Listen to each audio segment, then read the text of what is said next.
Bienvenue sur RVL.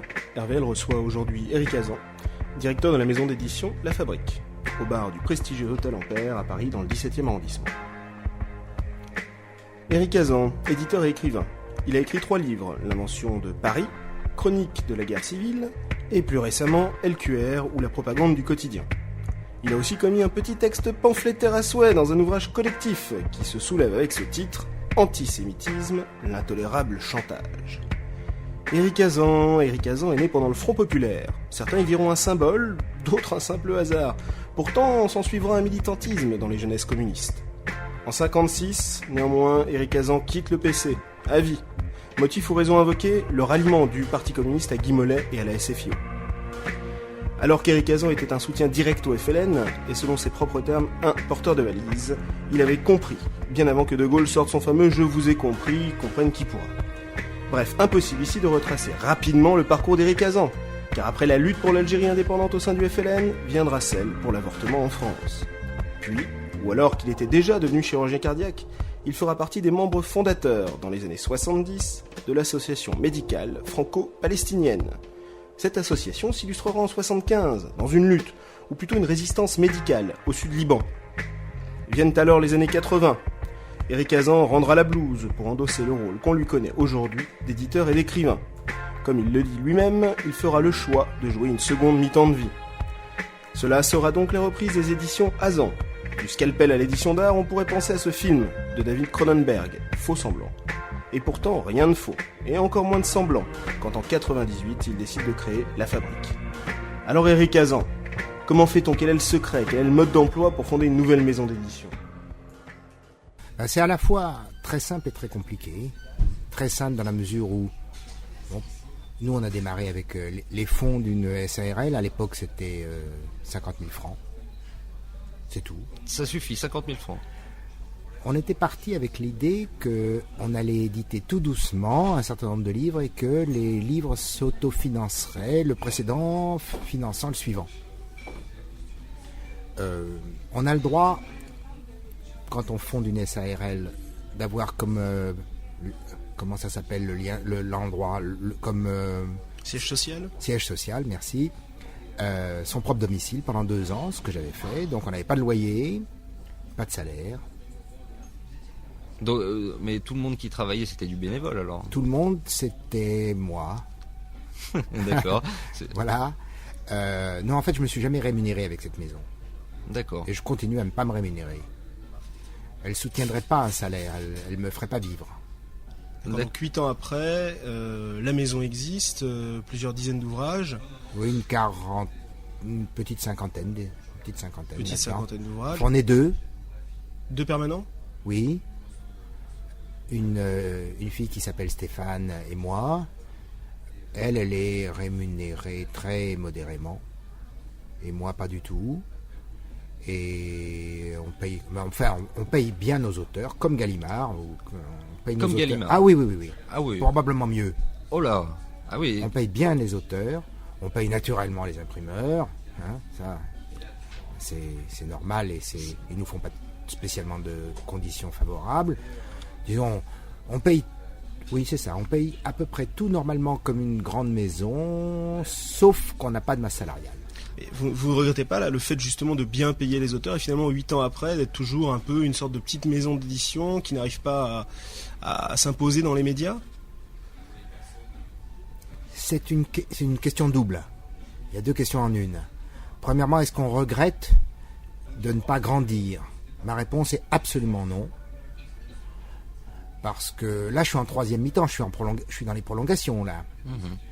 Et j'ai pas du tout l'intention que cette maison me prenne 120% de mon temps. J'ai envie de continuer à écrire, et éventuellement à vivre un peu, pourquoi pas. Et par conséquent, nous sommes plafonnés à 8-10 bouquins par an, pas plus. Désolé pour le côté direct, mais quand même, vous venez de nous dire que vous ne payez pas, donc pour être aussi résistant que ça, il faut avoir un capital, paradoxalement. Il faut avoir des revenus. J'ai aucun capital, mais j'ai une retraite et d'autres revenus, sur lesquels. D'accord. Tout ça me permet de vivre. Je n'ai pas de yacht, ni de chasse en Sologne, ni de Ferrari décapotable. Non. Mais ça va.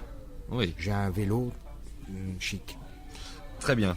Alors, j'ai envie d'insister moi sur la création. Donc, c'est-à-dire vous avez eu des locaux. Attends, c'était. pardon, excuse-moi de te couper. Je réponds à la deuxième question qu'il y avait dans sa question.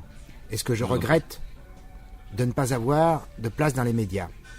Vu les bouquins que nous faisons, vu la nature du travail éditorial, vu la nature de nos auteurs, la nature de nos sujets, notre engagement, j'ai pas une passion pour le mot d'engagement, notre... enfin bref, utilisons-le néanmoins, nous n'aurons pas de place dans les médias, même si nous devenons demain 4 fois plus puissants, 4 fois plus grands, 4 fois plus gros, que nous publions 40 bouquins par an au lieu d'en publier 10, nous n'aurons pas un article de plus. Parce que aujourd'hui, la critique dans les médias, à quelques réserves près, à quelques exceptions près, est verrouillée. Idéologiquement verrouillée. D'accord, donc pour vous, c'est non seulement c'est pas un but, mais c'est une réalité que ça n'arrivera jamais. C'est comme ça. Les médias, les grands quotidiens, les grands hebdos, France Culture, toute la télévision, ou nous ignorent ou nous détestent, n'ont aucune raison de nous faire de la place. D'accord. Alors c'est toujours dur de résister dans un îlot de domination. Comment on fait alors avant d'aborder les livres en question et surtout les fonds des problèmes que vous soulevez, comment on fait pour résister quand on n'a pas les médias? C'est quoi? C'est que le bouche à oreille? C'est l'ancienne technique? Beaucoup le bouche à oreille. Beaucoup le bouche à oreille. Internet, quand même. On y est là d'ailleurs. On y est, mais je dois dire, par exemple, nous venons de publier, il est sorti il y a 10 jours, un livre d'un auteur israélien, d'une femme israélienne qui s'appelle Tania Reinhardt. Le livre s'appelle L'héritage de Sharon, sous-titre Détruire la Palestine, suite. C'est un livre impitoyable sur la politique israélienne vis-à-vis de la Palestine.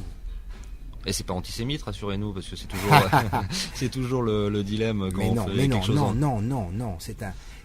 Je refuse ce terme de dilemme. On n'a pas à choisir entre être d'un côté critique de la position sioniste et antisémite et de l'autre. Non, il faut se sortir ça de la tête. Je dis pas que je le pense, je dis qu'on le lit tellement, on nous le fait tellement comprendre. Ça fait partie de l'intimidation et de la propagande. Alors, il faut dénoncer la propagande et résister à l'intimidation. Je pense que c'est important qu'on en parle parce que quand même la majeure production des éditions de la Fabrique sont, entre guillemets, c'est pro-palestiniens, quoi. Non. C'est une ténacité. Non. Alors. Non. Je récuse ce terme de pro-palestinien. Je ne suis pas plus pro-palestinien que je ne suis supporter de l'OM. D'accord. Alors comment vous le formulez? C'est-à-dire, il y a en Israël une minorité de résistants à l'occupation, de gens qui risquent leur carrière, leur sécurité, leur vie, pour, non pas la cause palestinienne, mais pour la justice. Ils sont minoritaires. De l'autre côté, du côté, disons, palestinien, il y a davantage de gens qui risquent leur vie, encore plus que les Israéliens évidemment, qui risquent leur vie, qui n'ont même plus de carrière, qui risquent leur maison, qui risquent leurs enfants, pour la justice. Et ce que, avec les tout petits moyens que représente la Fabrique, j'essaye de soutenir, c'est le groupement de ces Israéliens et de ces Palestiniens qui luttent pour la justice. Je ne suis ni pro-palestinien ni anti-israélien. Sans parler d'antisémite, évidemment. Ça, c'est grotesque. D'accord. Alors bon, on va parler de scandale directement, comme ça ce sera fait. Le bouquin, votre plus gros coup à la Fabrique, un coup entre guillemets, attention. Notre plus gros chiffre de vente, c'est L'industrie de l'Holocauste de Norman Finkelstein, qui était sous-titré Réflexion sur l'exploitation de la souffrance des Juifs. Alors, vous avez eu un procès? Oui. Incitation à la haine raciale? Oui, diffamation à caractère racial, incitation à la haine raciale, dont le jugement en appel vient d'être prononcée la semaine dernière, qui envoie complètement dans le décor nos accusateurs. Déboutés. Déboutés. Simplement. Déboutés. Très bien. Pour les auditeurs qui connaîtraient pas ce livre, vous pouvez nous faire le synopsis un petit peu? C'est un livre qui est fondé sur l'exploitation par les organisations juives américaines des victimes du génocide nazi. Et le thème du livre, c'est que ces organisations juives ont fait carrément de l'escroquerie au détriment des Suisses et des Allemands essentiellement. Et en plus, se sont bien gardés... Des Juifs suisses et des Juifs allemands? Non, des banques. Des banques, oui, Ouais. c'est ça. Parce que tout était fondé sur l'idée qu'il y avait dans les banques suisses, surtout suisses, des fonds dormants appartenant aux victimes du génocide nazi. Je ne dis pas Holocauste. Là. Pourquoi? Parce que Holocauste, c'est un terme religieux. Et vous n'êtes pas, et vous êtes athée? Oui, et puis en plus, c'est vraiment... c'est comme Shoah, c'est vraiment juif. Il n'y a pas eu... Il faut pas devenir complètement idiot. Le meurtre de masse a commencé par des Allemands. Des infirmes moteurs, des encéphalopathes, c'est eux qui ont été les premiers. C'est eux qui ont été les premières victimes de l'extermination massive. 100 000. Après, quand on a vraiment ouvert les chambres à gaz, il y a eu les tziganes, il y a eu les communistes, il y a eu les Russes. Bon, c'est vrai que par rapport à ce qu'ils représentaient dans la population, le plus élevé taux de massacre a porté sur les Juifs. Mais ils n'étaient pas les seuls, donc c'est pour ça, à mon sens, qu'il ne faut pas parler de Holocauste ni de Shoah. D'accord. N'en déplaise à Claude Lanzmann.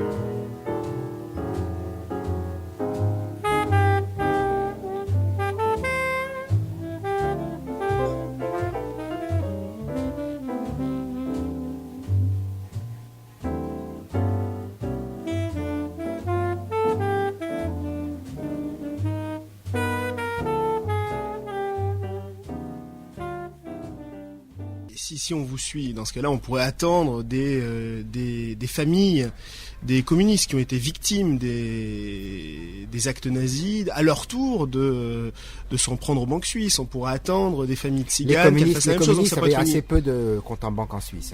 J'imagine bien. Maintenant, les tziganes, les pauvres tziganes dans leur roulotte, encore moins.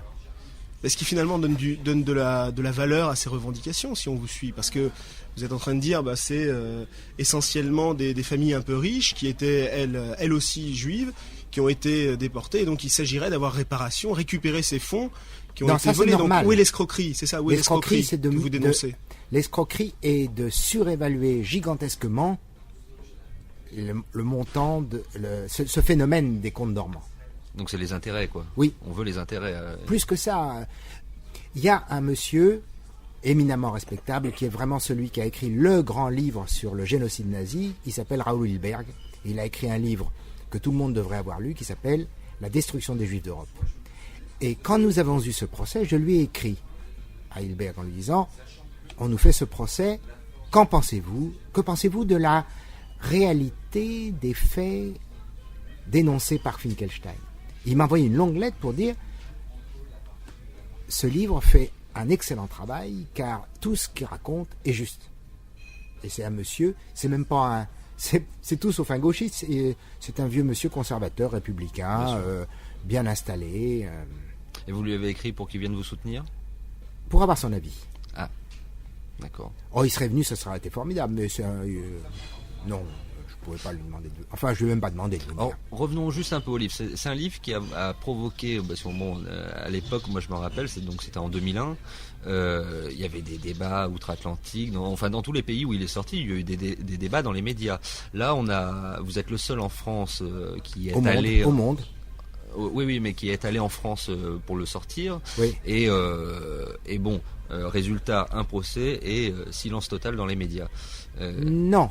Enfin, silence total, c'est-à-dire on a parlé du procès dans des colonnes, mais on a archivé un peu les revues de presse de l'époque, c'est-à-dire que les questions de fond, chaque fois, elles étaient au tapis quand même sur ce livre. Dans ce procès, nous étions co-accusés avec le journal Libération, et Antoine de Godemar était allé à New York, pas pour ça, mais pour autre chose. Mais enfin, il en avait profité pour faire un long interview de Norman Finkelstein, où l'autre avait quand même raconté toute l'histoire. Par conséquent, je ne peux pas dire, paradoxalement, qu'il y a eu silence dans les médias. Il y a eu tir de barrage, en revanche. Il y avait eu une double page et un éditorial du Monde, double page pas dans le Monde des livres, dans le Monde, le journal lui-même, avec un éditorial qui était d'une mauvaise foi absolue. Avec quand même, malgré tout, ils avaient demandé leur avis à beaucoup de gens, ça faisait toute une page, et ils avaient quand même demandé l'avis de Raoul Hilberg, qui a quand même dit en 20 lignes que c'était un livre important et qu'il était bon de l'avoir publié. D'accord. Oui, alors c'est un livre important, enfin vous présentez la scène comme si quelqu'un qui dénonce une escroquerie et tout de suite voit tout de suite finalement les alliés des escrocs lui tomber dessus. C'est un peu, ou en tout cas il y a un tir de barrage, c'est un peu rapide puisque vous n'êtes quand même pas la seule maison d'édition à avoir publié ce livre.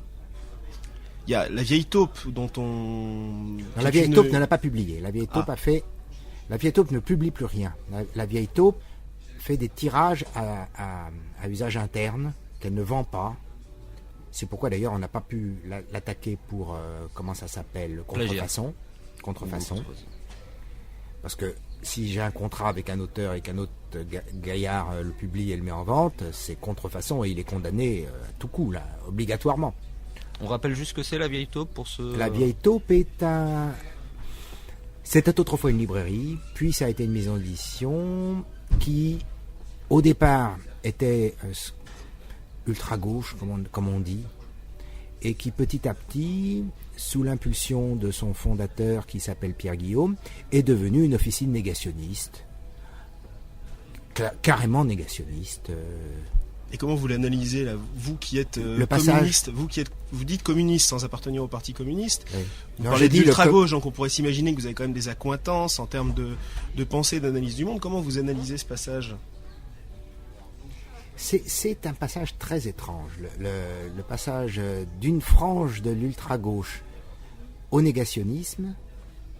C'est très bizarre et c'est assez intéressant d'ailleurs.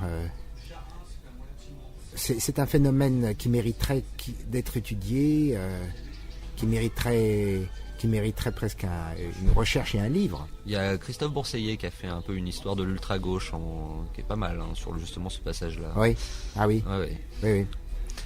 Mais... Je ne saurais pas très bien répondre à cette question. Ce ne sont pas des milieux que j'ai fréquentés. J'ai pas fréquenté cette frange-là de l'ultra-gauche. Je ne connais personne personnellement qui ait eu ce parcours.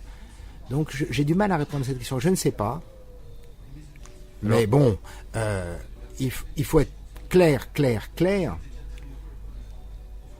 D'autant plus clair qu'on a les positions comme les miennes.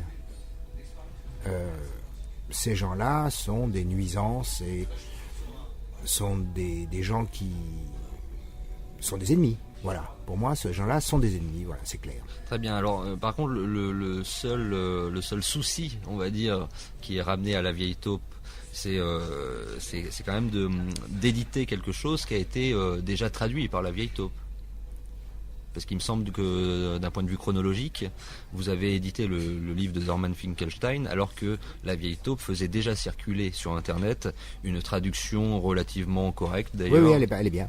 Et, rien à dire. Elle est complète et convenable. Et bon, l'argument stalinien, on a vu certaines personnes qui ont attaqué de front votre initiative.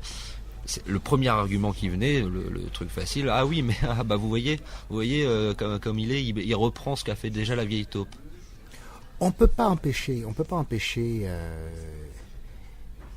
les idées d'être reprises. On peut pas empêcher la vieille taupe de reprendre un livre qui ne va pas du tout dans les positions qu'elle défend.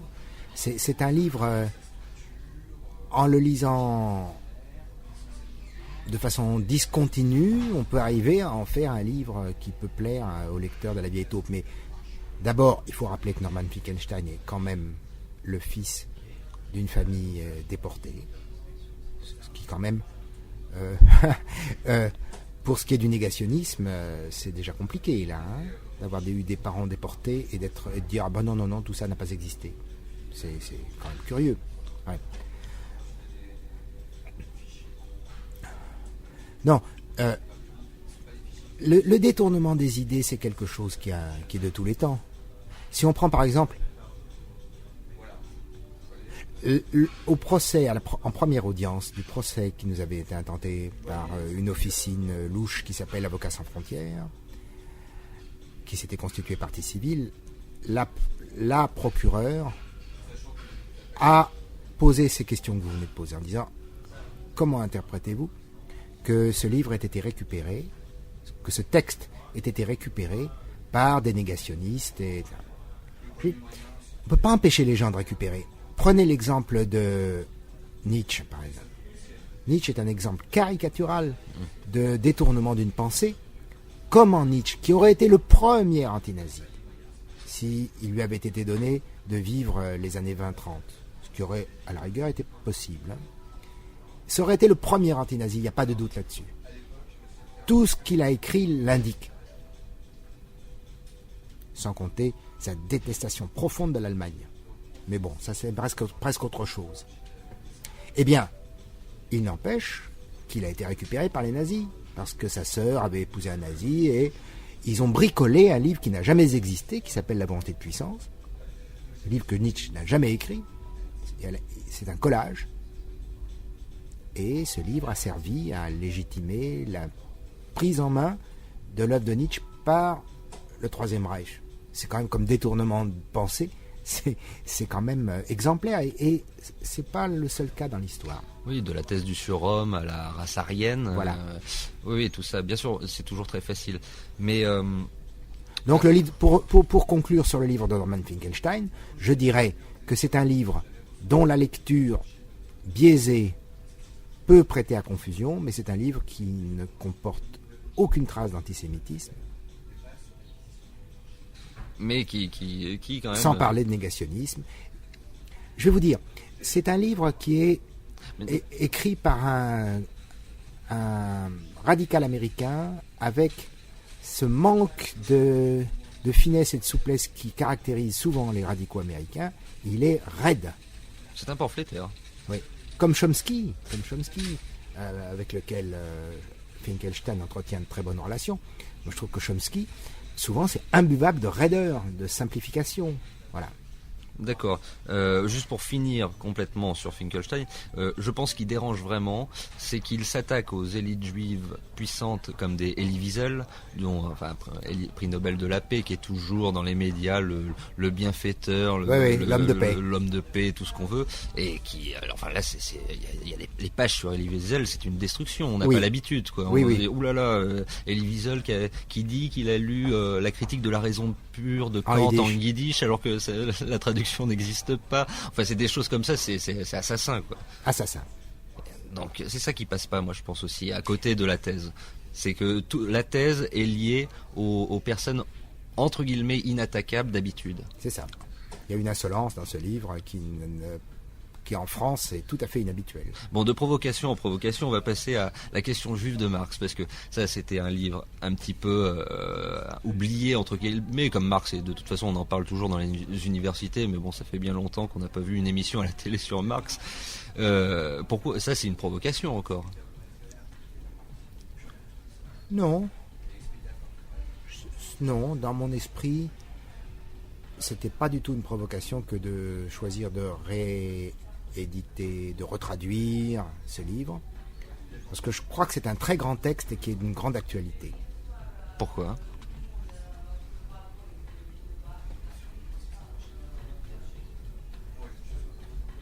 C'est fondamentalement un texte, c'est un article, c'est un article de Marx qui avait 23 ans, dans le numéro unique des Annales franco-allemandes paru en 1844, qui était quand même un numéro grandiose, parce que tous les textes de ce numéro sont devenus des classiques. C'est un texte qui, au fond, replace l'identité juive là où elle doit être placée. C'est-à-dire qu'au fond, il évacue la notion de peuple élu, il évacue la notion d'identité religieuse et il ramène les choses sur une pratique. C'est un texte qui n'est pas facile du reste, hein. C'est un texte difficile. Enfin, la pratique, ce serait quand même l'émancipation, parce que... Oui, mais il montre très bien que l'émancipation politique que réclamaient les Juifs à son époque, en particulier les Juifs allemands, qui étaient particulièrement bien traités en Europe, qui demandaient leur émancipation politique, que cette émancipation politique est une étape nécessaire, mais pas du tout suffisante, et que ça aboutissait à remettre sur selle l'homme égoïste, l'homme, il ne le dit pas encore aliéné, hein, parce que ce n'est pas encore dans son vocabulaire en 1843. Mais c'est la fascination du veau d'or. C'est ça. Et il dit, ce qui compte, c'est l'émancipation humaine. Et ce passage de l'émancipation politique à l'émancipation humaine, c'est quelque chose d'une actualité formidable à notre époque. Quel est le lien avec l'actualité que vous faites exactement ? Eh bien, cela c'est... on est exactement là-dedans. Les gens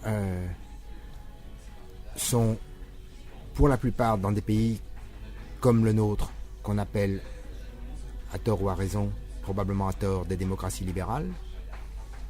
L'émancipation politique, elle est faite. Les gens vont voter. Il y a une voix par tête. Voilà. C'est ça l'émancipation politique. Les droits de l'homme, le droit de réunion, le droit de manifestation, le droit de libre expression sont dans l'ensemble. Quand on est blanc avec des papiers, ça va. Au contraire, l'émancipation humaine, elle n'a jamais été plus lointaine. Et quand les gens descendent dans la rue en ce moment, pour des prétextes variables, soit parce que deux mômes ont été tués, poursuivis par la police, ont été tués dans un transformateur, soit parce qu'une loi aberrante, dite vraiment de façon très comique de l'égalité des chances, prévoit que la jeunesse sera soumise à un régime discriminant, eh bien, ils descendent dans la rue avec ces prétextes, mais au fond, ce ne sont que des prétextes. Je suis convaincu qu'il y a quelque chose de non dit et d'informulé, parfois de formulé d'ailleurs dans les manifestations, ou dans les tracts, ou sur Internet, qui va vers l'émancipation humaine. Je pense que c'est vraiment le problème. Les gens nous disent, mais vous êtes émancipés puisque vous êtes émancipés politiquement. Il faut leur dire, oui, mais c'est pas ça qui nous compte. C'est pas ça qui nous importe. Ce qui nous importe, c'est l'émancipation humaine. Et vous avez dit tout à l'heure, je suis communiste. Je suis communiste dans la mesure où pour moi le communisme c'est l'émancipation humaine. C'est pas tellement connecté pas uniquement en tout cas, à des questions sur la propriété commune. C'est presque un accessoire. Oui, enfin, pardon de revenir là-dessus, mais il y a quand même une forme de provocation à sortir un texte dans lequel justement cette critique de l'émancipation souhaitée revendiquée par les juifs allemands à l'époque était une volonté de justement purement égoïste, liée à l'argent, liée à la réussite personnelle. Oui. C'est quand même très provocateur. C'est quand même mettre en avant le fait que les revendications juives dès le 19e siècle sont des revendications liées à l'argent et au bien-être égoïste.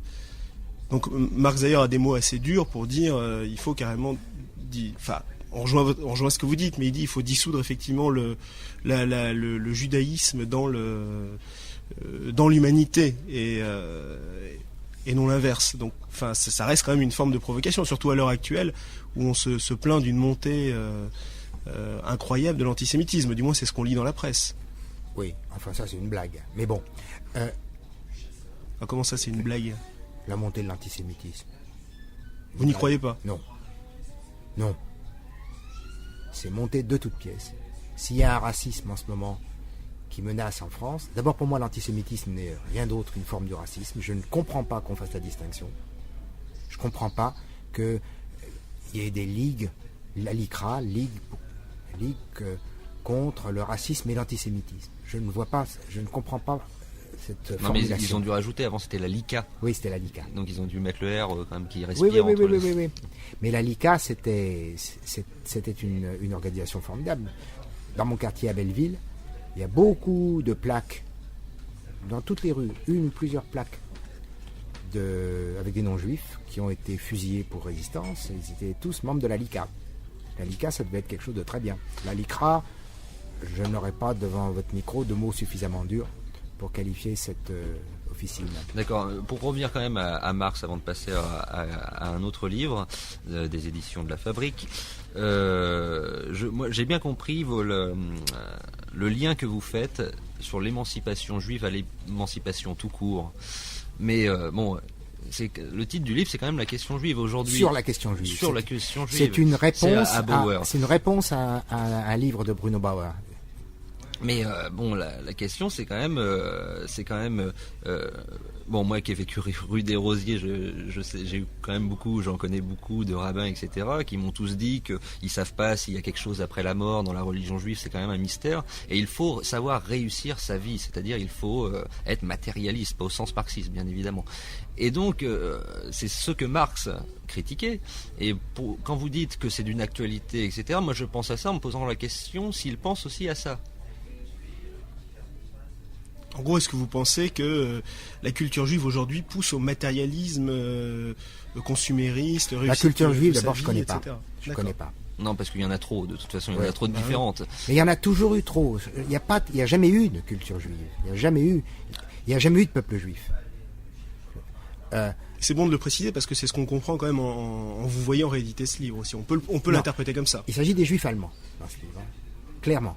C'est des juifs allemands. Alors, il y a des juifs allemands, ça oui. Mais un peuple juif, moi je voudrais qu'on me le montre. Victor Klemperer, auteur d'un livre formidable sur le Troisième Reich, qu'il a vécu de l'intérieur comme juif dans une maison de juifs de 1933 à 1945, Victor Klemperer écrit à Berlin en 1941, les deux inventeurs du peuple juif, c'est Theodor Herzl et Adolf Hitler. Comme ça. Et oui. Victor Klemperer, on va quand même le dire, est la personne qui a inspiré votre dernier ouvrage. Oui. La LQR, la propagande du quotidien. Oui. On va y revenir après aussi. Je voudrais revenir très brièvement sur le livre de Marx. Il est présenté avec une préface et une postface de Daniel Ben Saïd, qui est professeur de philosophie à Paris 8. La préface explique la position de ce livre, la situation de ce livre dans les années 1840. Et la postface, alors, rentre complètement dans ce que vous êtes en train dans les questions que vous avez posées, c'est-à-dire la fortune critique de ce livre, qui a été très fortement attaqué comme antisémite. Déjà antisémite est déjà un terme complètement judéophobe, anachronique. On va dire. Oui, puisque le mot même et le concept même d'antisémitisme dans les années 1840 n'existait pas. Donc, le livre de Ben Saïd, le texte de Ben Saïd, qui est quasiment plus long d'ailleurs que le texte de Marx, qui est très court qu'un article, il fait vraiment justice de tous les reproches qu'on a pu faire à ce texte, et il en souligne l'intérêt et l'actualité aujourd'hui. Aujourd'hui, je dis. Je ne dis pas il y a 10 ans. C'est un livre absolument à lire maintenant.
après cette plage musicale, nous retrouvons Éric Hazan pour aborder avec lui d'autres ouvrages qui ont été publiés par sa maison d'édition, La Fabrique.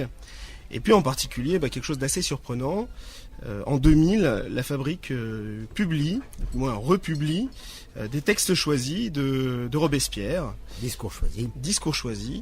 Pour le bonheur et pour la liberté, c'est ainsi que s'intitule l'ouvrage. Et c'est assez étonnant parce que Robespierre a quand même cette image du tyran sanglant, glacé, une espèce de symbole des totalitarismes révolutionnaires. C'est un peu le Pol Pot du XVIIIe siècle dans l'imagerie populaire. Alors finalement, pourquoi publier ces textes de Robespierre? Encore une provocation. Mais justement, c'est pour redresser cette image qui dure depuis Thermidor. Depuis le 9 Thermidor, au fond, on est gouverné par des thermidoriens, sans interruption, c'est-à-dire des gens qui détestent la révolution. L'image de Robespierre tyran sanglant est une image forgée et entretenue par des gens qui vont depuis Fouché et Tallien jusqu'à François Furet et François Mitterrand, sont des gens qui détestent la Révolution française. On rappelle que Thermidor, c'est le mois... C'est le 9 Thermidor, c'est le jour, 9 Thermidor, c'est le jour où Robespierre, Saint-Just, Couthon ont été conduits à la guillotine. Donc selon vous, depuis, les vrais justes, on va dire, c'était Robespierre. Pour caricaturer un peu, les vrais justes, c'était Robespierre. Et puis il faut lire ses discours sur, en particulier, le discours sur les colonies. Aujourd'hui, c'est un thème intéressant, les colonies. D'actualité encore, oui. Et Robespierre dit « Périssent vos colonies si c'est au prix de maintenir l'esclavage. » Puisqu'il y avait à la constituante, je dis bien, j'espère ne pas me tromper, il y avait beaucoup de représentants des colons esclavagistes. Et Robespierre s'en est pris à eux avec une grande violence en disant vos colonies, périssent vos colonies. Ce qui était quand même... Il faut lire son discours sur la guerre, contre la déclaration de guerre, son discours sur le marc d'argent, sur le suffrage censitaire, parce que il était question, il a été décidé que le suffrage, les élections à la législative seraient des élections censitaires, c'est-à-dire qu'il fallait avoir comme imposition au moins un marc d'argent. Et ce discours sur le marc d'argent, c'est un chef-d'œuvre, c'est extraordinaire. L'actualité de ces discours est stupéfiante. Aujourd'hui, quelqu'un à la tribune de l'Assemblée nationale dirait ou lirait quelques pages de Robespierre, les gens seraient stupéfaits de leur actualité, de leur finesse, de leur clairvoyance. Et Robespierre est calomnié depuis, 1794, ça fait 210 ans. Et vous qui avez fait un livre sur Paris, il n'y a même pas une rue Robespierre. Il n'y a pas de rue Robespierre. Il n'y a pas d'impasse Robespierre. Il y a eu la place du marché Saint-Honoré s'est appelée la place Robespierre pendant un an à la Libération. Intéressant. Et pourquoi ça a été... Les gens ont dit non, la droite est sortie de son trou, la droite parisienne, parce qu'il faut se souvenir, personne n'était de droite à la Libération, les gens de droite ils étaient soit en prison, soit fusillés, soit en fuite.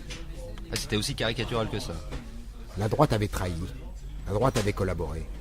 Il y a eu des exceptions, le colonel de la Roque a été déporté pour résistance. Il y a eu une branche de l'Action française, très minoritaire, qui a résisté, qui n'a pas collaboré. Toute petite partie de l'Action française qui a résisté. Donc la droite a collaboré et la droite parisienne a redébaptisé la place du marché Saint-Honoré un an après la Libération. Bon, alors avant de prendre quand même Robespierre pour le grand homme que vous nous dépeignez, dans la 4e de couverture de ce livre, on lit aussi que Robespierre a prononcé un discours contre la peine de mort. C'est quand même un peu... c'est assez surprenant quand on voit la suite de l'histoire. Donc on peut se dire on peut naturellement se dire que tout ça c'est finalement des beaux discours, mais que mis dans les faits, c'était finalement ce tyran sanguinaire qu'on décrit. Le discours contre la peine de mort est un discours qui date, si ma mémoire est bonne, de 1791, avant la guerre contre l'Europe, avant la guerre civile à l'intérieur. Et Robespierre a toujours été déchiré par la nécessité de couper des têtes. C'est vraiment quelqu'un qui a toujours exercé la justice révolutionnaire contre ses propres sentiments. Le discours contre la peine de mort était un discours en période calme, hein, alors que la peine de mort était largement pratiquée. Et lui, il s'est pas caché de cette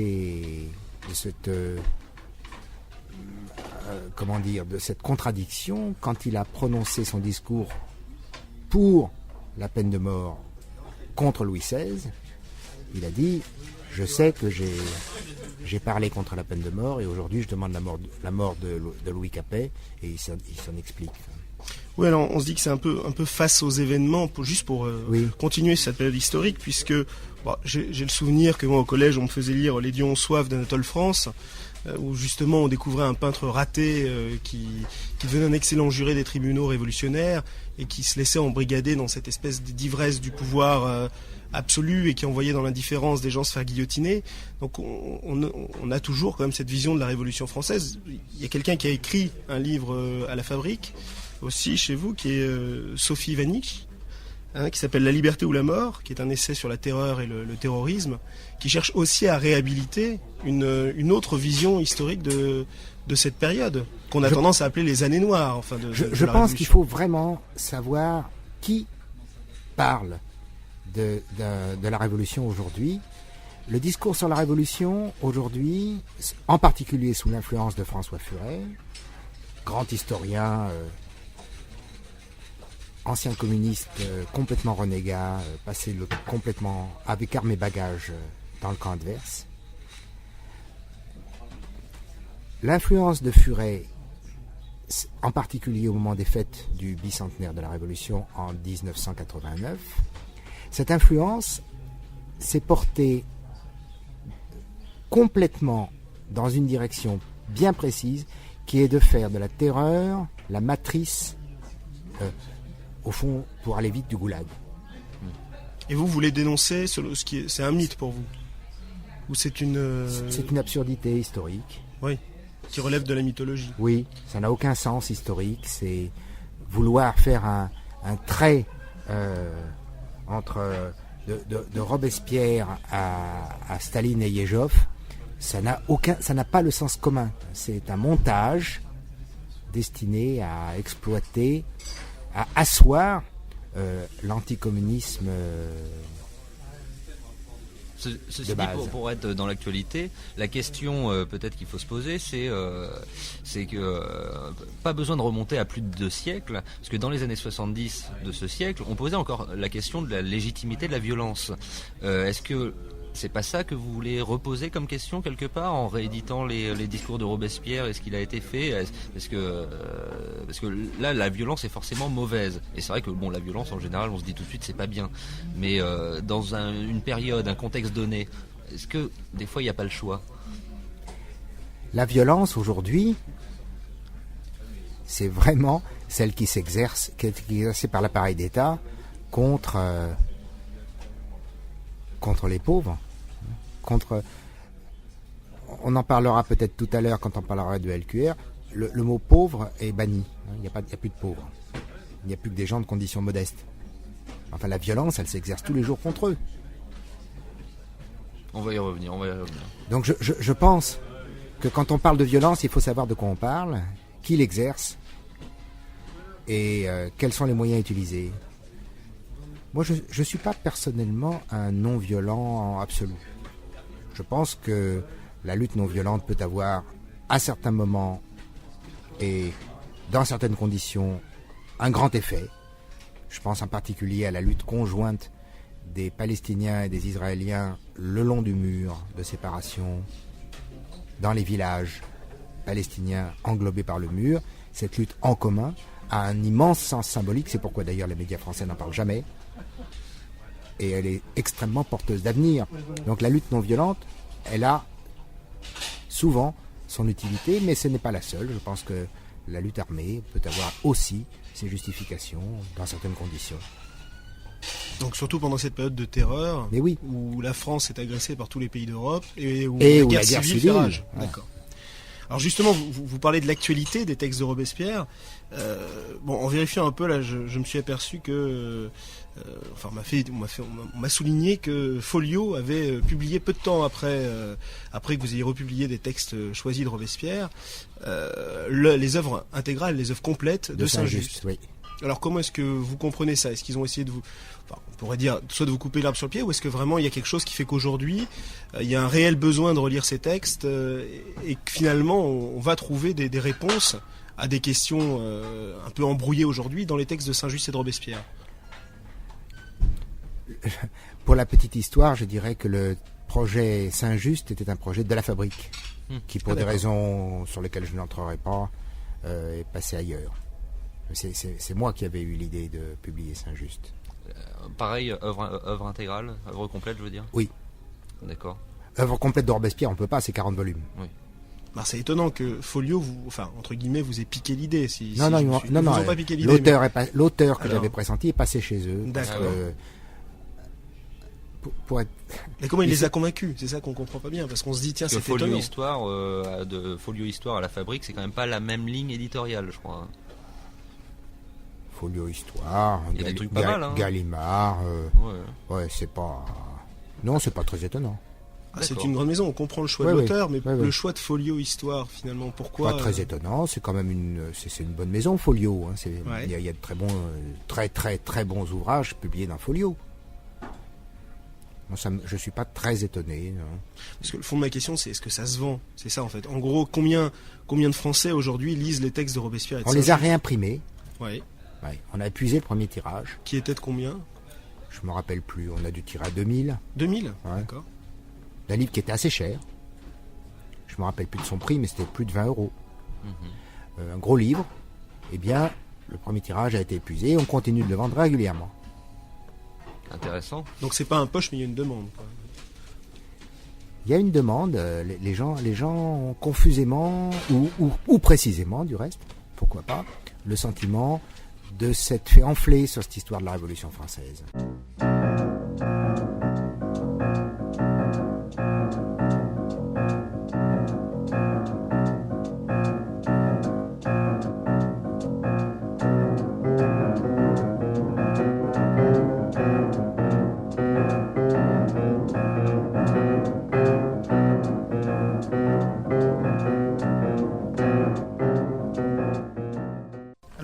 Justement, on parle de se faire prendre vos termes, se faire enfler.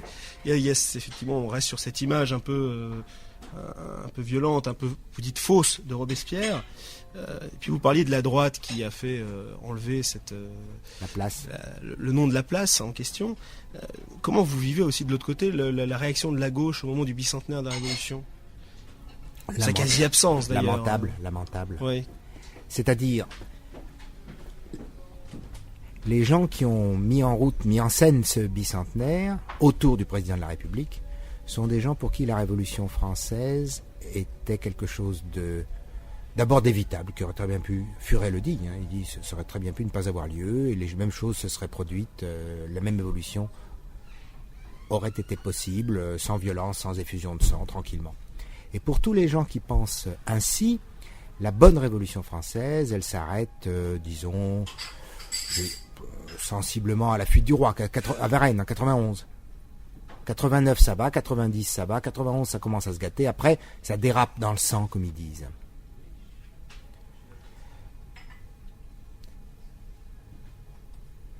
Je me rappelle plus la question.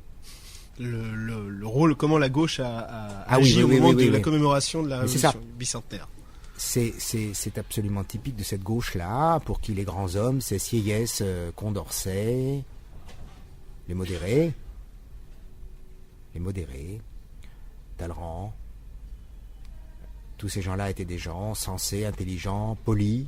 Qu'est-ce qu'il y a de si mal dans la modération? pense que si ces gens-là l'avaient emporté, il y aurait eu la restauration qu'on a connue en 1815 dans les fourgons des Alliés, comme on disait. Elle aurait eu lieu en 1795. Et la suite de l'évolution du pays aurait été assez différente, je pense. Je pense que ces modérés, au fond, étaient des royalistes. D'accord. Alors justement, toujours dans cette récupération, récupération des mots, autre façon de voir l'histoire et cette période de l'histoire, comment vous interprétez récemment, là, il y a Monsieur Finkielkraut qui taxe de robespierrisme tous ceux qui s'en prennent à lui pour ses dérapages verbaux. Qu'est-ce que ça vous inspire? J'ai pas vu ça. Ce que dit Finkielkraut ne m'inspire rien.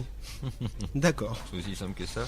Mais d'ailleurs, il faudrait peut-être rappeler historiquement ce qu'a fait Robespierre pour les comédiens et les juifs, non? Les juifs... Le grand homme des juifs, c'était l'abbé Grégoire. Mais c'est vrai que dans son discours, dans un des discours sur la loi électorale, ce que vous dites me rappelle, parce que ce livre, je l'ai édité, j'ai pas passé mon temps à le relire, enfin si quand même, je l'ai beaucoup relu. Mais c'est vrai qu'il était question que un des paragraphes de la loi électorale élimine les comédiens et les juifs du corps électoral et naturellement des éligibles. Et Robespierre s'est élevé là contre en disant je vois pas l'idée, je vois pas la raison. Mais il tape juste à chaque fois. Il tape juste cet homme. Il est formidable, Ouais, alors suffrage universel avant tout, il est contre la peine de mort, contre la loi martiale, contre toutes les guerres de conquête, contre l'esclavage dans les colonies. C'est lui qui dit personne, parce que les Girondins qui souhaitaient la guerre, c'est eux qui ont fait la guerre, c'est les Girondins qui ont fait la guerre, disaient nous allons exporter la révolution à l'étranger, nous allons faire tomber les tyrans. Et Robespierre leur dit personne n'aime les missionnaires armés. Phrase qu'on a souvent rappelée d'ailleurs, enfin certains l'ont rappelé au moment de la guerre d'Irak. C'est une phrase qui a traversé... oui, personne n'aime les missionnaires armés. Dont on s'est servi aussi pour critiquer l'impérialisme soviétique. Oui, bien sûr. Alors, pour terminer, il est contre la liberté illimitée du commerce qui affame le peuple. Enfin, Robespierre, c'est celui qu'on appelait l'incorruptible. Oui. La question qu'on se pose aujourd'hui, c'est vous voyez quelqu'un là dans le paysage français qui pourrait pourrait être le Robespierre du 21e siècle? Non, mais je pense, autre temps, c'est même pas souhaitable, je pense que... Parce qu'il y en a un qu'on traite un peu de Robespierre, de Saint-Just. C'est Arnaud Montebourg. Oh. Comment vous le sentez, ça aussi? C'est une blague. C'est une blague. C'est un Robespierre de supermarché. Robespierre de... Il se démarque quand même de François Hollande et de Ségolène Royal. Oui. Il se démarque. Il a un plan de carrière. Pour vous, c'est du marketing? Oui. Tout simplement? Oui. Je dirais oui. Je le connais pas. Hein. Mais je lis. J'ai les journaux. D'accord. Bon, on va conclure sur Robespierre peut-être? Ou c'est déjà conclu? C'était la question de conclusion. Alors, y a-t-il un Robespierre au 21e siècle? Réponse non, et il vaut mieux qu'il n'y en ait pas. Ah. Je pense que les mouvements qui se produiront immanquablement seront, je pense, des mouvements qui ne seront pas des mouvements à leader. Alors, moi, ce que je vais proposer, parce qu'on a quand même un rythme d'émission et il faut le tenir, pour continuer à faire connaissance avec vous, je vais vous poser un petit questionnaire de personnalité, genre questionnaire de Proust détourné. Donc, Eric Hazan, votre meilleur défaut?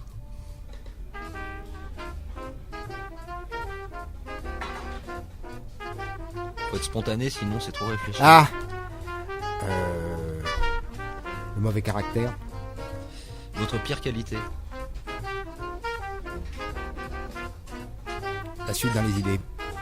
Si vous deviez quitter la France, vous choisiriez quelle ville, pays en premier?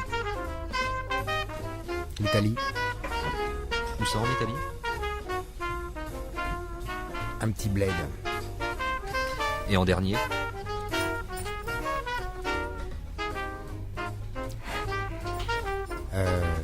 pays où il ferait froid tout le temps, et je serais l'Islande.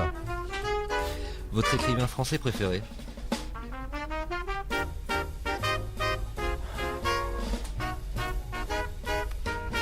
Allez, Proust. Votre écrivain étranger préféré?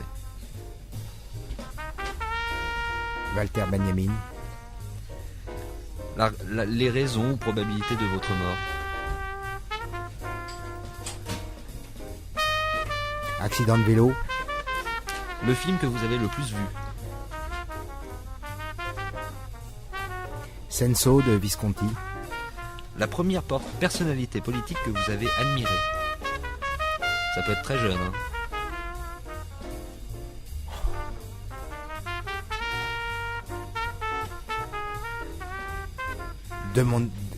Vivante de mon époque.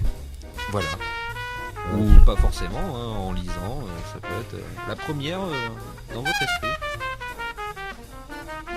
C'est injuste. Votre devise, citation ou aphorisme préféré du moment ou préféré en général?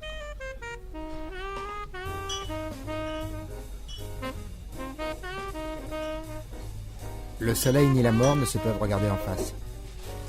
Pardon? Le soleil ni la mort ne se peuvent regarder en face. Non, si vous étiez un poème?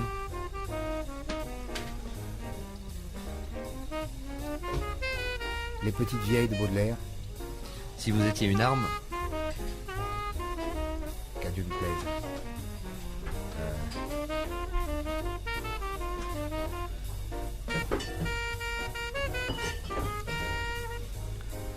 Pas d'idée. Un Browning.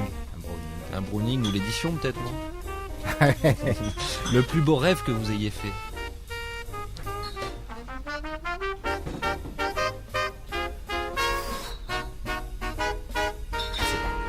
Le pire cauchemar peut-être?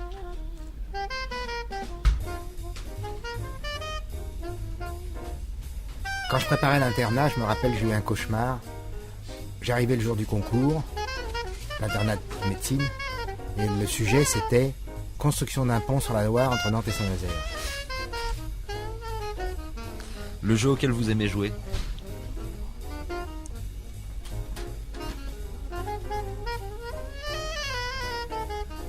À la bataille avec ma fille. L'air de musique que vous avez le plus écouté?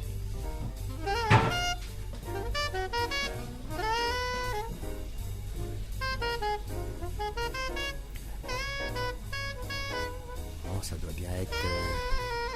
doit bien être les airs de la flûte enchantée. Vous préférez le dieu laïque de Kant ou le diable dépeint par Balzac dans La peau de chagrin?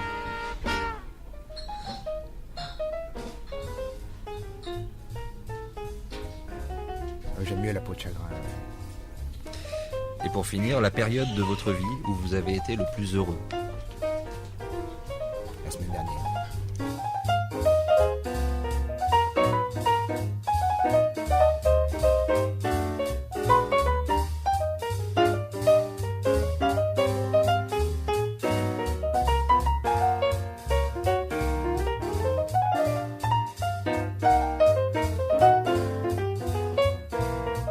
Retour dans notre émission en compagnie d'Éric Hazan. Alors Éric Hazan, dernièrement vous disiez refuser l'anesthésie capitalo-parlementariste et que pour vous la tâche du moment c'était de démonter les bobards, de dévoiler la vraie nature des fausses réformes. Et dans cette idée-là, vous avez publié dans la collection Raison d'agir, à la suite de Bourdieu et de Serge Halimi, un petit opuscule qui s'attaque à la propagande cachée derrière les mots du quotidien et qui s'intitule LQR. Alors LQR, ça veut dire Lingua Quintae Respublicae. Je l'ai bien prononcé ? Oui. Et ça signifie la langue de la Ve République. Oui. C'est-à-dire cette langue qui, derrière un certain nombre de mots, nous cache des choses et nous impose une certaine vision du monde. C'est ça. Alors l'exemple, tout de suite, finalement, première question, pourquoi choisir un terme assez compliqué, un terme latin, pour dénoncer finalement la propagande insidieuse qui se cache derrière. C'est un hommage au livre de Victor Klemperer dont on parlait il y a 5 minutes, qui s'appelle LTI, Lingua Tertii Imperii, la langue du Troisième Reich. D'accord. Et au-delà de l'hommage, c'est quand même mettre un mot un peu compliqué. Finalement, vous voulez dénoncer le charabia, puis vous en prenez un. Bon, c'est un peu une question. Non, je pense que j'aime assez les titres, à condition qu'il y ait un sous-titre explicite. En tant qu'éditeur, j'aime assez les titres qui interrogent, on dit mais qu'est-ce que c'est ? Et LQR, ça a bien marché d'ailleurs parce que ça a marché. Les éditeurs de Raison d'agir n'étaient pas enthousiastes pour ce titre-là, ni le titre ni le sous-titre.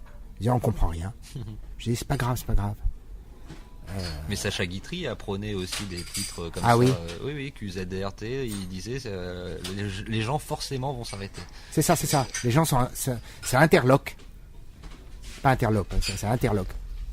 Et à la fabrique, ça arrive assez souvent. Par exemple, le grand livre d'Amira Haas qui s'appelle Boire la mer à Gaza. C'est assez incompréhensible comme titre. C'est un peu de la poésie surréaliste. Et en fait, c'est une phrase, c'est extrait d'une phrase de Yasser Arafat qui dit s'ils sont pas contents, ils ont qu'à aller boire la mer à Gaza. Et alors, le livre est sorti en 2005. LQR. Oui. 2006. 2006, donc c'est février 2006. Février 2006. Vous récent, avez d'ailleurs participé à une émission avec Daniel Mermet. Oui. Enfin, du moins, animée par Daniel Mermet. Oui. Donc, on ne va pas refaire cette émission, une très bonne émission. On invite nos auditeurs à aller l'écouter. En revanche, nous allons quand même revenir sur quelques points très intéressants du livre. Et en particulier, vous attachez à comment. C'est pas nos décideurs, parce qu'on. Du moins, les gens qui inventent des nouveaux mots, qui utilisent de nouveaux mots pour décrire des choses anciennes, en quoi ça peut les aider, en quoi ça peut servir la propagande, le pouvoir.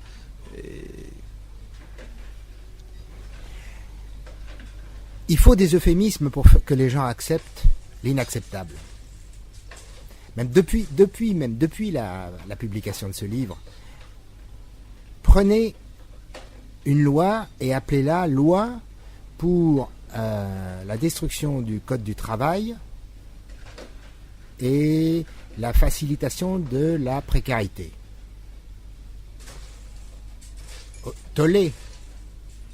Appelez-la loi pour l'égalité des chances, ce que cette loi n'est absolument pas. C'est une loi qui va envoyer à l'usine des gamins de 14 ans parce qu'ils seront mauvais en classe. Et je peux vous dire qui ils seront, ces gamins de 14 ans. Certainement pas les fils de la bourgeoisie qui, s'ils travaillent mal en classe, iront dans le privé. Enfin, cette loi est entièrement une loi pour l'inégalité des chances. Appelez-la loi pour l'égalité des chances. Pareil, appelez une loi pour augmenter la difficulté de vie des immigrés et détruire le droit d'asile. Les gens diront, oh là là, mais c'est affreux. Appelez-la loi pour l'immigration choisie. Tout le monde est content. Il est important que toutes les choses inacceptables soient désignées par un euphémisme. Parce que ça contribue à endormir le sentiment de révolte. C'est du marketing déjà, ça. Rien bien que sûr, ça. Bien sûr, c'est du marketing. Au niveau des il y a un croisement, il y a un croisement complet. Pardon de vous interrompre, mais les communications entre le marketing et la politique, au sens le plus bas du terme, sont constants. Par exemple, prenez le mot sécurité, qui est un mot très important de la politique, en période électorale en particulier. Eh bien, ça fait partie des droits de l'homme. Il est passé chez les lessiviers. La sécurité pour ce que vous avez de plus précieux. C'est le détergent qui n'abîme pas vos lainages, ni le derrière de votre bébé. Et dans l'autre sens, les mots de la publicité passés dans la politique sont très nombreux. Positiver, optimiser, tout ça, c'est des mots qui sont passés direct de la communication des grandes surfaces dans les discours des politiciens. C'est donc vraiment du marketing. Alors, au-delà de l'enrobage, ça va plus loin que l'enrobage parfois, parce qu'il y a vraiment il y a un passage dans votre livre qui m'a beaucoup marqué, c'est quand vous revenez sur le terme de crise. Ça fait à peu près effectivement 20 ans qu'on nous dit qu'on est dans la crise. Et c'est vrai que et personne ne revient là-dessus. Il y a des films qui nous parlent de la crise. Il y a un film éponyme qui s'appelle La Crise. Tout le monde nous parle de la crise, donc ça fait 20 ans que nous sommes dans la crise. Et alors vous soulignez de façon très juste que la crise, normalement, c'est un moment bref. C'est une phase de transition. Alors, à votre avis, quel est l'effet de ce mot? C'est ça qui est le plus... Eh bien, justement, là encore, c'est de l'enrobement. En parlant de crise, on sous-entend, ou on entend implicitement que c'est quelque chose qui va cesser. Que la crise de l'emploi, ça veut dire que ça va s'améliorer, qu'il suffit d'attendre et de faire des réformes, hein, d'augmenter la flexibilité et de faciliter la séparabilité, comme dit Madame Parizeau. Ça veut dire quoi, tout ça? La séparabilité, c'est... On dit plus licenciement, on dit séparation. La séparabilité, c'est... Comme dans un couple? Oui. D'accord. C'est quand même beaucoup plus joli. Ça dépend quel couple. Oui. On parle de séparation et non de licenciement, comme on parle d'éloignement et non pas de déportation. Enfin, il y a toujours il y a une façon de parler pour endormir, pour anesthésier, pour masquer le conflit. Faire du consensus. Oui. Oui, c'est comme les pubs à la télé. Au bout d'un moment, on zappe, on regarde les pubs, on comprend plus rien. Donc là, c'est entre les pubs et le journal télévisé, en fait, tout ça rentre d'une oreille, ça ressort par l'autre, quoi. Mais d'ailleurs, les relations incestueuses entre le rédactionnel et la publicité est tout à fait claire dans la plupart des news où la mise en page est la même.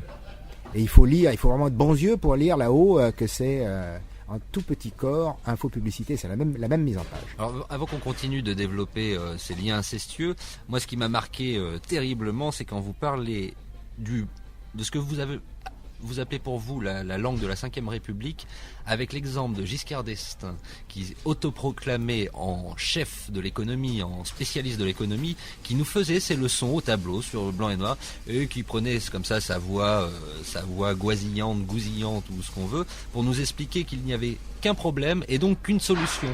Alors qu'avant c'était des questions, et les questions amenaient à plusieurs réponses qui se contredisaient et qui amenaient une réflexion un peu plus compliquée que le 1 + 1 = 2. Alors ça c'est confondant, personne ne s'en rappelle de ça. Oui, ça c'est le privilège de l'âge, c'est que j'étais bien en âge de comprendre le sens de cette irruption du mot problème. Oui, c'est vrai, c'était prononcé comme ça. Oui. Avec un triple accent grave. Oui, c'est ça. Circonflexe. C'est sûr que le passage de la question au problème, c'est sûr que c'était un pas très important. C'est l'arrivée des experts, qui sont très importants dans la LQR. Les experts, les statisticiens, les sondeurs. Voire ceux qu'on appelle les technocrates, qui est un terme très employé aussi. D'ailleurs récusé la plupart du temps, oui, par nos élites, entre guillemets. Ah oui, les élites. C'est un mot formidable aussi. Les gens le disent aujourd'hui de façon tranquille, sans guillemets, sans rire, sans ironie, les élites. Je me souviens très bien qu'au moment dans les suites immédiates du non au référendum en mai 2005, tout le monde disait les élites sont désavouées. On ne parle jamais en France, vous l'avez certainement remarqué, on ne prononce jamais le mot d'oligarque. Les oligarques, c'est un mot qui est réservé aux Russes, qui sont dans la finance, le trafic d'armes, le pétrole, la banque. Et qui sont tous les copains de Poutine. Oui, c'est ça. C'est ça. Les oligarques, c'est quasiment aujourd'hui les oligarques russes. Mais qu'est-ce d'autre? Qu'est-ce qu'il est d'autre? Arnaud Lagardère, François Pinault, enfin tous ceux que vous connaissez mieux que moi. Que sont-ils d'autres que des oligarques? Il y a véritablement une caste dirigeante, médiatico, politico, financière, avec là encore des échanges croisés entre tout ça. Une immense communauté de formation, parce que tous ces gens-là qui sont dans l'ensemble assez jeunes, c'est des 40-50 ans, ils sortent des mêmes écoles, où on leur a enseigné les mêmes techniques avec les mêmes mots, après leur avoir dit qu'ils étaient l'élite de la nation. Ne parlons pas de la communauté d'intérêt évidente entre tous ces gens. Oui, alors justement, l'une des fonctions de la LQR que vous mettez en avant, cette langue de la Ve République, c'est de faire comme si nous étions tous au même niveau, puis finalement il y aurait les élites d'un côté, et puis les gens modestes de l'autre. Pour finir avec tout en bas, les exclus. Oui, et les exclus, voilà. Ça c'est un truc formidable, les exclus. Les marginaux, les exclus. Alors modeste, vous tiquez aussi sur ce mot. Mais oui, c'est pour ne pas dire pauvre. Ce qui est vraiment énervant, parce que comme si ça suffisait pas de pas avoir d'argent, c'est déjà assez pénible, et qu'en plus il fallait pas être orgueilleux. Voilà, c'est ça. C'est-à-dire pas avoir la prétention de sortir de son rang. Oui. Mais c'est vrai que c'est abominable, parce qu'on a tous lu Modeste, on n'y a jamais pensé. Ça m'a toujours énervé. Ah oui. Longtemps. Ah oui. Famille modeste, ça m'a toujours énervé. Les exclus aussi, ça m'a toujours... C'est assez récent, c'est plus récent que Modeste. Par quoi vous remplaceriez les exclus, justement, pour être plus proche de la réalité? Les pauvres, les opprimés. Un opprimé, il a au-dessus de lui un oppresseur. Forcément. Pour être opprimé, il faut avoir un oppresseur. Donc, implicitement, si on dit opprimé, on dit qu'il y a des classes, de la lutte des classes, tout ça, c'est-à-dire des choses qui sont devenues inacceptables. Si on dit lutte des classes, c'est comme si on avait une espèce de soudaine bouffée de nostalgie de la Colima. Au contraire, si on dit exclu, il n'y a pas d'exclueur. L'exclu, il n'a qu'à s'en prendre qu'à lui-même. S'il est exclu... Il s'est exclu lui-même. Il s'est exclu, il a fait faillite. L'entrepreneur de lui-même qu'il est a mal conduit ce truc et il a fait faillite. C'est le destin, c'est la fatalité. Voilà. Et passer de l'opprimé aux exclus, c'est passer de la lutte pour la justice à l'humanitaire, à la compassion humanitaire. Et ça, c'est quelque chose de très caractéristique de la Ve République. Le mot de compassion a réapparu dans la bouche même de Sarkozy, qu'on croyait vraiment un mot totalement démodé. Oui, alors justement, nous serions tous finalement dans un projet commun, ça fait partie une grande cité unie. Ces mots de la LQR, la solidarité est une valeur essentielle, ensemble, il faut être fraternel, ensemble. Nous sommes tous ensemble, l'omniprésence du nous, tout ça, comment vous l'interprétez ça? C'est pour conjurer la guerre civile. C'est pour dire non, nous sommes une grande cité unie. Ceux qui sont pas d'accord, c'est qu'on leur a mal expliqué. C'est pas des ennemis surtout. Ça, on l'a bien vu au moment du référendum aussi. On a expliqué que si le non l'avait emporté, c'est qu'on leur avait mal expliqué. Ce qui veut dire, on avait raison, bien sûr qu'on avait raison, mais on s'y est mal pris. Michel Onfray avait d'ailleurs fait un petit texte à l'époque pour... il appelait ça l'Europe des crétins. C'est-à-dire qu'effectivement, tous ceux qui votaient non au référendum étaient forcément des crétins. Enfin, en tout cas, c'est ça le message qui passe. Mais les médias l'ont dit. Les médias ont souligné que le non l'avait emporté grâce au concours, au concours massif des jeunes peu formés, peu fortunés de milieu rural. Des jeunes ploucs idiots, quoi. Dit normalement. Et alors, ce petit livre LQR, c'est une surprise quand même. Ça s'est bien placé pour un livre quand même qui, comme quoi, la réalité est toujours plus compliquée parce que vous vous attaquez de front à ce qu'on vit à 99% quand on allume une télé, quand on regarde une pub dans le métro ou qu'on ouvre un quotidien. Et les gens en ont ras-le-bol. La preuve, ce livre a marché. Oui, en plus, on a touché un nerf avec ce livre. Mais oui, mais ça s'est bien vendu là. Très bien. Très bien, c'est quoi très bien? Plus de 30 000. Ah ouais. Ah oui, quand même. Bon. Ouais. Justement, par rapport à ça, c'est assez étonnant parce que votre livre est très dense. Pas difficile à lire. Non, il n'est pas difficile à lire, mais il est très dense. Il y a beaucoup d'idées qui s'entrechoquent. C'est son style, ça aussi. C'est aussi votre style. On aurait pu s'attendre à... d'ailleurs, pourquoi pas? Ça pourrait être d'ailleurs une deuxième version du livre, une sorte d'abécédaire ou de dictionnaire, dictionnaire de la LQR vers la... J'y ai pensé, mais je me suis dit que non, j'ai renoncé, mais j'y ai pensé. Pourquoi donc? Vous voyez, une sorte de dictionnaire de traduction. Traduisons la LQR dans le langage compréhensible par tous. Il aurait fallu être plus complet.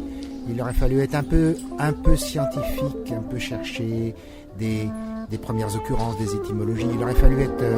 alors que là, c'est un livre qui procède d'une démarche libre. Mais Flaubert a fait aussi un dictionnaire de façon très libre. C'est vrai. Et ça marche très bien. Des idées reçues. Voilà, c'est vrai. Et ça marche très bien. C'était Flaubert quand même. Attention, confondons pas. Merci Eric Hazan.